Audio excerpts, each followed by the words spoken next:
Apa-apa dogma selama ibunya yang bunyi yang tumpah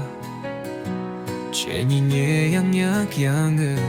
Nung jem jenye po Onyi yang nang pe iya eche Yang jen lao e ji nang pe lu yang ching Lahir le nang pale she kao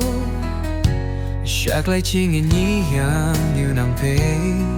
Yang chinga le te Chinga len pu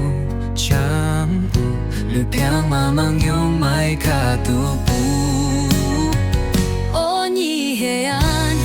Như she do nga pe te hai Mang pen ma tu nyi yang le pe shao Menye nyi yang le pu She kao yang wen tao pu She nga ching tu Xin ko she pu mang lại le pong Tình ko ching ge le tai Ham shao ta he nyi yang mang yong Le mai xin chân ưng tao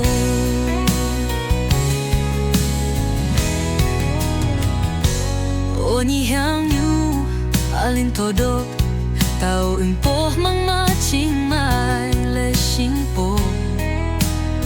mai mai tham ma yang le nyi yang pu shen nung pu mang ka hu le ap che chong a tiak nyi yang dik pu thai nye nang ka tiak nyi yang pa le nyang lai dik pong ma Nung xin pu chu lên pum pu Nhi yang pu nyu Người nghe lê ang lai lai tu E nyu e pa pe a pu jen mai Ta hình yang te xin nhẹ ang lau mo to pu nhi yang